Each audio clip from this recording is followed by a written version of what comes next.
একসময় দরিদ্র মানুষের ক্ষুধা নিবারণের খাবার হিসেবে পরিচিত ছিল মিষ্টি আলুর। তবে দিন বদলেছে। সময়ের ব্যবধানে সেই মিষ্টি আলু চাষ করে কৃষকরা রপ্তানি করছেন বিদেশে। আয় হচ্ছে বৈদেশিক মুদ্রা।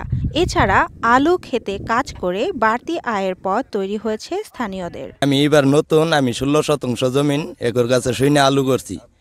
গত বছর ছিল 580 টাকা মন, এবার হয়েছে 650 টাকা মন। আমি আমার পাশেই গতবার আলু লাগাইছি, তো দেখছি খুব আলুটা খুব লাভ হইতেছে।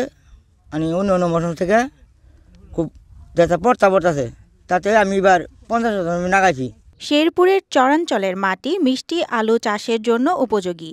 এবছর জাপানি প্রতিষ্ঠান নারুতো জাপান কোম্পানি ৪৩ জন কৃষকের সঙ্গে চুক্তি করে কোকোই ১৪ জাতের মিষ্টি আলু চাষে প্রয়োজনীয় বীজ ও সার সরবরাহ করেছে। গত বছর ৫৮০ টাকা মনে মিষ্টি আলু কিনলেও এবছর দাম বাড়িয়ে ৬৫০ টাকা নির্ধারণ করা হয়েছে। ফলে বাড়তি লাভের আশা করছেন কৃষকরা। আমরা বাড়ির পাশে থাকি, কাজ করি, ২০-২৫ জন এখানে থাকে আলু মালু তুলি, টাকা পয়সা ঠিকই দাম করে মনে করেন বাড়ির আয় কাশের জন্য আমরা পাই, বুঝি নেই কথাটা। আবার যেন আবার আমরা কাম কাজ করবার পাই, ঠিক পাই মনে করেন টাকা পয়সা কৃষি কাজ মনে করেন। ৬ কাঠা জমিন আবাদ করছি আমি, না এই লাভ হয় কিছু মোটামুটি যাই হোক, কিন্তু আমরা জাপানে বিক্রি করি। হ্যাঁ, নুক আছে আঙ্গরে আমগরে এখানে আলুর আবাদ অনেক হয়েছে। শুনলাম যে জাপানি কোম্পানি, আমি গত সিজনে আমি নাগাই নাই, এবার আমার এলাকার লোকে নাগাইছিল গত সিজন, শুনলাম বলে লাভ ভালো ইনকাম হয়।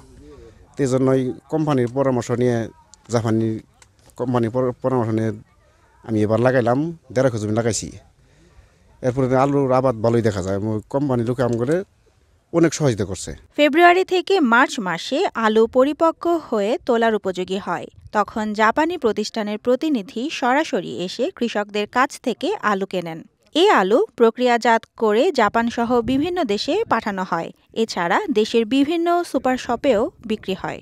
বাংলাদেশের লোকাল স্থানীয় জনসাধারণের মাঝে প্রচার এবং বিশ্বব্যাপী বিস্তৃত করার লক্ষ্যে আমরা বাংলাদেশ থেকে জাপানি মিষ্টি আলু বিদেশে রপ্তানি করতেছি।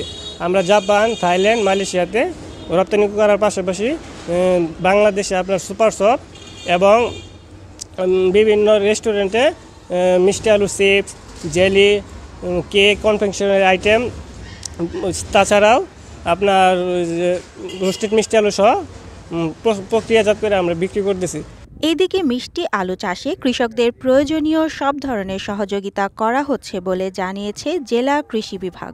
জাপানি নারুতো কোম্পানি, এটা একটা উদ্যোক্তা, ওনারা জাপানির একটা কোম্পানি, এই কোম্পানি থেকে আমাদের এই শেরপুর সদর উপজেলায় ১৩ হেক্টর জমিতে আমাদের ৪৩ জন কৃষকদেরকে তারা সার, বীজ, অন্যান্য উপকরণ দেয়। আমরা কৃষি বিভাগ তাদেরকে এই বিষয়ে কারিগরি প্রশিক্ষণ প্রদান করে থাকি।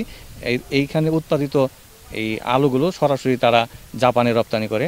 চলতি মৌসুমে জেলার ৫ উপজেলায় মিষ্টি আলু আবাদের লক্ষ্যমাত্রা নির্ধারণ করা হয়েছিল ২০৫ হেক্টর জমিতে।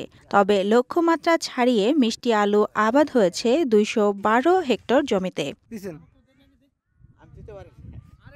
ডেস্ক রিপোর্ট, সাম্প্রতিক দেশকাল।